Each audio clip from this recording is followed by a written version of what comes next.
So this is part 2 of the special triangles video, and as we work through this topic, we're going to try to demystify the whole idea. So the last video was about 4590s, this one.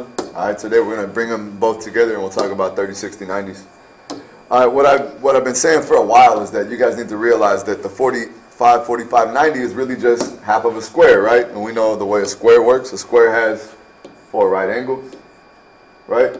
And it has 4 sides that are equal. All right, so all this shape is, this 4590 is just half of a square, right? This shape that I'm drawing in red is the 4590, okay? Because I'm cutting these two angles in half, these both have to be 45, okay? And because this is already 90, right, this becomes the 4590. So we could think of this shape as half of a square, like I've been saying, right? And when we look at this shape, we have another idea, right?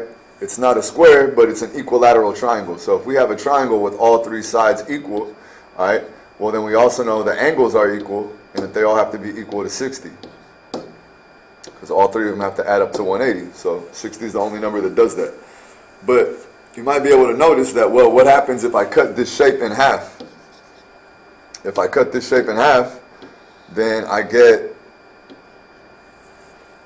a right triangle, right? And this right triangle is going to be 60 and 90, and so this other angle must be a 30, okay? So when we've been trying to figure out, well, what's going on, why does this side have to be half of the other one? Well, let's take a look at how the triangle would work, right? Because I cut this side in half, right?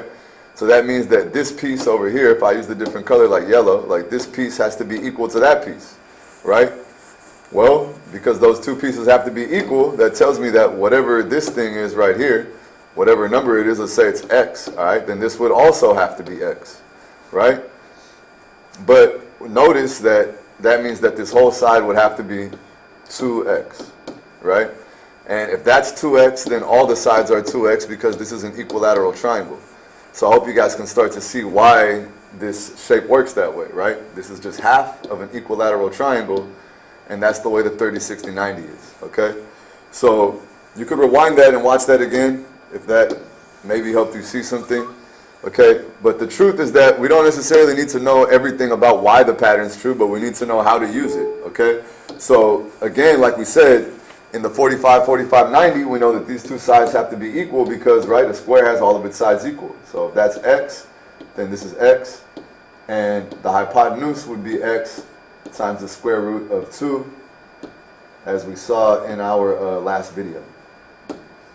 So what's going to happen now is we're going to take a look at the 306090 and see how that one works, okay? So let's say that all we know about it, okay, the easiest thing to tell about this is that we know that these 2 things have this relationship, right? That this must be x and this is 2x. Again, we said that it was half of this equilateral triangle. So what if we were going to try to solve for this missing piece and see what this piece had to be? Okay, then we would use the Pythagorean theorem, right? And this would help us figure out why we have to get this value that we keep getting, okay? Because I know some of you guys are confused as to why we get it. So if we have these 2 values as our a and b, then that means we'll plug in x for a, and we could just let b stay as b. All right, but for c, we have a new value to plug in, okay? The hypotenuse is equal to 2x. So that means I'd have to plug in 2x right here. All right, now we're just going to be using the Pythagorean theorem that we know is true because this is a right triangle, right? So we have x squared plus b squared on the left-hand side, but on the right-hand side, we have to have 2x plus 2x. 2x times 2x, right? So what does that make, right? 2x times 2x. Okay, what's that equal to? Well, that's going to make 2 times 2 is 4, and x times x makes x squared. So we have right here x squared plus b squared equals 4x squared. So for us to continue the next step, I'm going to have to erase the old steps. So if you need them, just rewind the video and go get them. But now what we have to do is basically complete the algebra. There's only a couple steps left. All right, the first step is going to be to take x squared from both sides. Again, we're trying to solve this for b. We want to find what b is, right? That's the missing side. So now that I took x squared from both sides, that gives me b squared is equal to 3x squared. Okay, I just took the x squared from both sides. So now what's going to end up happening is I have to take the square root of both sides of this equation. So we'll go ahead and take the square root of the left and the right. Okay, on the left hand side I get b. Okay, and usually I know we would put the plus and minus, but because we're doing geometry over here, we don't need to consider the negative. So we don't worry about that in the case of worrying about a length of a line segment.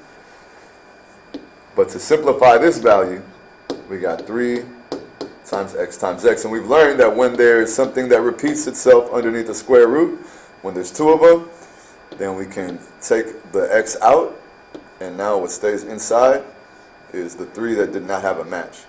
So we see right now that this is what our missing side should be equal to. Okay, b should be equal to x times the square root of 3.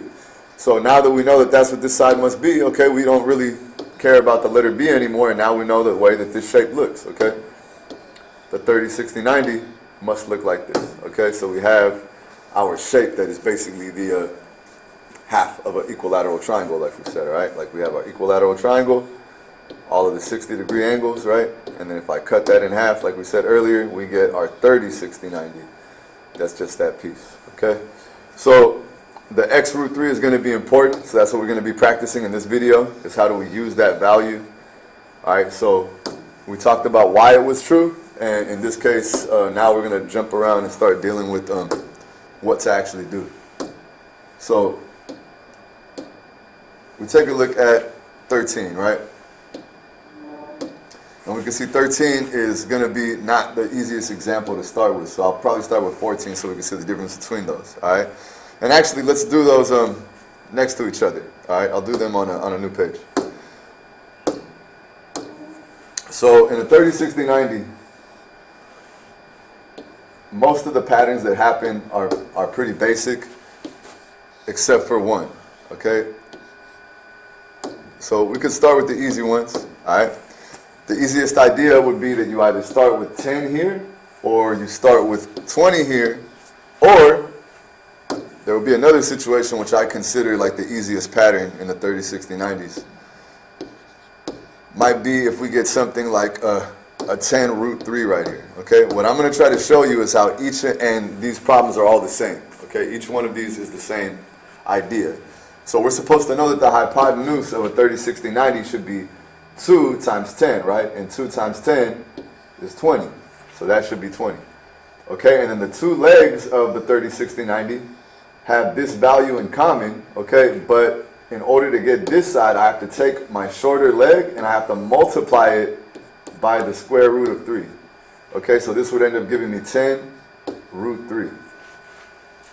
Okay, now likewise, if I was to start this way, if I was given the hypotenuse, then we're supposed to know, okay, the shorter leg, right, the leg across from 30 will be half of the hypotenuse. So half of 20 is 10. So that's how we got 10. Well, these two legs are getting that same pattern. These two legs will have the 10 in common, but this one is going to have to be this side multiplied by the square root of 3. Alright, so this would be 10 root 3. Now, if we had this situation, okay, we would take the 10 and we see the root 3 is next to it, okay, and like we've been saying, these two will have that number in common. The number in front of the root 3 is what they're going to have in common. So this one just gets a 10. And then the hypotenuse must be double of this side. And so we have 20. So now what's going on here is, like I said, this is the most basic pattern because there's really not too much going on. We're either copying a number, we're multiplying a number by 2, or we're dividing a number by 2. These are all things that we could do in our head without much difficulty. All right. So again, that was the easy pattern. Okay. Now it could be harder. The more complex pattern has us see the difference between these two. Okay, we're both going to start with the same number, but the number is going to be located in different places. So in this case, we'll have 10 is equal to the shorter side right here, across from the 30-degree angle. Whereas in this one, we'll have 10 right here. Okay, so the difference about these problems is, it's a huge difference, right? In this one, I have to take 10 root 3 right here. Okay, those will be the same. They have that number in common, right? They both have a 10. But this one is going to be double. That's going to be 10 times 2, which is 20. All right? In this case, we have a different situation. Okay, so let's notice the difference, right? In this situation, I'm taking this number and multiplying by the square root of 3. Whereas when I'm going the other way around, when I have to take this and go get this leg over here, I'm no longer multiplying. Notice that the arrow is pointed in like an opposite direction. Instead of going this way, we're going backwards, right? And so instead of multiplying by the square root of 3, we would be dividing by the square root of 3. Okay? And so that means that we would have 10 over the square root of 3 as one way to look at it. Okay? But the truth is that we don't leave the square root on the bottom. And we've been talking about that in the last example, right? We saw that we have to rationalize the denominator. We're not supposed to leave a square root on bottom. Okay? So what we're going to do is multiply on top and bottom by a value. Okay? And the way that we choose the value that goes in here underneath these square roots is going to be the same one that we see right there. Okay? Because I want to eliminate the square root of 3. We don't want to have square root of 3 anymore. So that means I'm going to have to multiply by the square root of 3. Okay, if I do this, then we get the top times the top, and that's 10 root 3. But on the bottom, we get root 3 times root 3, which is only 3. So we can see the difference, right? We talked about what happened last time. In our last set, we saw that when we had a number divided by the square root of 2, we saw that that was really the same thing as multiplying by the square root of 2 and then dividing by 2. And we can see the same thing is happening here. When you divide by the square root of a number, we're really multiplying by the square root of that number. And then dividing by the number itself is another way to think about it. Okay? So this is what we want to have here. So our final answer should actually not just say 10 root 3, 10 over root 3. It shouldn't say that. What we really want to have is 10 root 3 over 3. Okay? And then this would have to be double the hypotenuse, right? It has to be 2 times that. So instead of 10, we'll have 20 now, and the other numbers stay the same. So that's how this problem would be completed. So the issue that I'm trying to show you guys now is like, what do we really need to look for to get these patterns complete? Well, now let's go look at these 3 ideas that I think once you get these sorted out, you're not going to be so confused. Okay, so we'll look at something like, let's say 15. Okay, we'll have 15 root 3. And then in this other one, we'll put just a 15. So here will be 15, whereas here is 15 root 3. All right? And then in this case, what I'm going to do is I'm going to pick another number this time that's not divisible by 3. So I could pick even, 14. So as we said earlier, this pattern that we're doing is for the 30, 60, 90. So we got to get used to being able to see that if you see the 30, you have to know the other one is 60. Okay, and if one of them is blank, you got to know that, hey, if this is 90 and that's 60, the 30 is there. You just have to label it yourself. So for this one, okay, we know that these two sides, these two are going to have this number in common, the number in front of the root 3. And then the hypotenuse must be double 15, so this will be 30, okay? We need to make sure that we do not get this confused with that situation. They're totally different, okay? What I'm going to show you right now is the way the final answer would look, okay? What I want you guys to have is to realize the pattern I gave you would mean that we have to do 15 root 3 over 3, okay? Remember, right? If I'm going to turn this number into that one, I would have to divide by root 3. Right? And so that means I'm going to end up getting something that looks like this, right? But notice that we know it's going to be divided by 3 because we're in a 30, 60, 90. So think about that. In your brain, you could know that in the 30, 60, 90, we're going to have to divide by 3 whenever we have this leg that we're thinking about, right? So that means that when we find ourselves in this situation, all we have to do is take a third of this value if it is divisible by 3, okay? So 15 is divisible by 3. And so if we were going to break down this fraction, we could realize, wait a minute, that's 5 times 3, root 3, and all divided by 3. And so we can cancel out these 3's. And so our final answer would really be 5 root 3. And that's what goes right here. So what I've been trying to tell you guys is, hey, if you get a number that's divisible by 3, just divide it by 3, all right? 15 divided by 3 is 5. And then we'll just go put a root 3 next to it, okay? So we'll do a bunch of examples to make sure you guys get the idea. Then now the hypotenuse should be double of that. So instead of 5 root 3, we'll have 10 root 3. Okay, in this case, if you guys are going to get my point finally, you'll realize that the 14 is not divisible by 3. So if it was divisible by 3, then I would divide it and just write a root 3 next to it. But because it's not, I have to write 14 root 3 over 3. Okay, and the hypotenuse would be 2 times that. So instead of 14, we have 2 times 14, which is 28 root 3 over 3.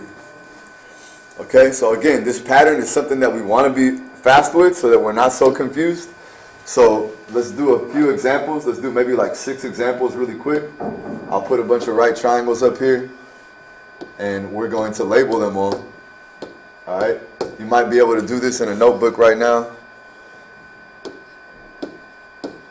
Okay, and I'm going to try to get the pattern to be as obvious as possible. And if you can ask some questions, you might be able to clear up any misunderstandings you have. Okay, so the thing that you guys want to be able to understand is that I want you guys to determine whether or not the number you have is divisible by 3 or not, right? So let's start with something like 30, okay? Here I could have something like 18. Here I could have 12, okay? But then let's say here I have something like 11, or here I have 10, or here I have 7, okay? We'll talk about what the answers are. So in a 30, 60, 90, all right, we take the third of this number, all right? 30 is divisible by 3, so I know this is going to be 10 root 3. The hypotenuse must be double, and so that's 20 root 3. Okay, again, we're trying to find a pattern, so just keep looking until the pattern finally makes sense to you. All right, 18 divided by 3 is 6, so this will be 6 root 3. The hypotenuse must be double, so this will be 12 root 3. All right, what am I going to get for this one? Maybe you could try to stay a step ahead of me. All right, 12 divided by 3 is 4, so I should have 4 root 3, and then when I double the hypotenuse, I should have 8 root 3. Okay, now none of these values down here are divisible by 3, and all of these were divisible by 3 in the top row, right? So we divided them by 3, put a root 3 next to it. In these ones, we're going to get 11 root 3 over 3. And then this one over here would be 10 root 3 over 3. And this one would be 7 root 3 over 3. Again, because I would have to take this side and divide it by root 3 to get that. So once we notice the pattern, why would we do that every time? Why should we not notice that the pattern exists, right? So to get the hypotenuse, we just have to take the number in front and double it, okay? So 11 times 2 is 22. So we get 22 root 3 over 3. This one, I'm going to double 10. 10 times 2 is 20 root 3 over 3. And this one will give me 14 root 3 over 3. So, again, this pattern that I'm trying to show to you, it takes a little bit of practice. And as we go through, it should make more sense, right? So, on this problem, we covered 14 and we covered 13, but 15 we haven't done. So let's take a look at how this would be. Okay, on a problem like this, you might be confused, right? But we know that I have to take this number and I got to multiply times root 3. So oddly enough, this just becomes root 3 root 3. And what's root 3 times root 3? It's just 3. Okay, since the hypotenuse has to be this side times 2, just put a 2 in front of it. All right, 2 root 3. So this would be the way this problem works. All right?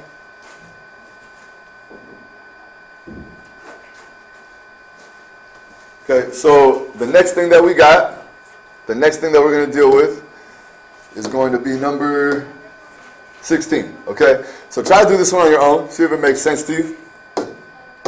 You guys should be able to notice by now that this is the hypotenuse, right? It's across from the 8. And so if that's a 60, this is the 30, like I said. And you got to be able to know it's there. So this means this side, the y, must be half of 8, right? And so this is 4. And again, those two legs will have this number in common. So there's 4 and then root 3.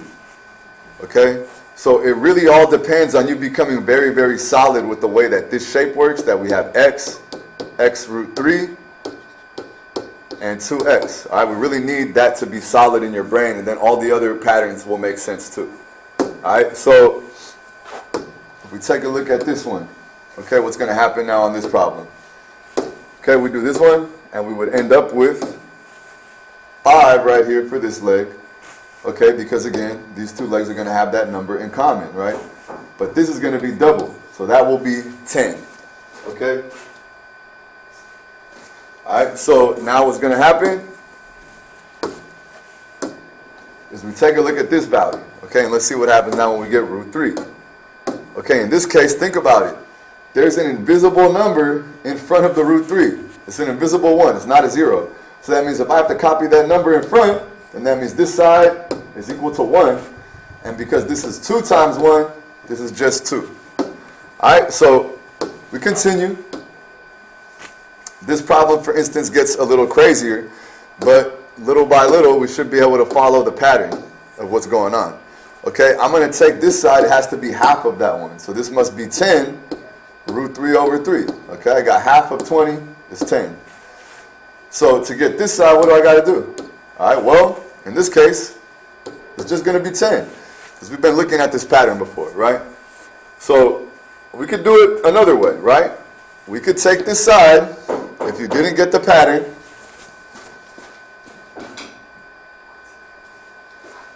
so what we have to do is take this side and multiply by root 3. Okay, so let's do it to see what it would look like. We get 2 root 3 over 3 times root 3.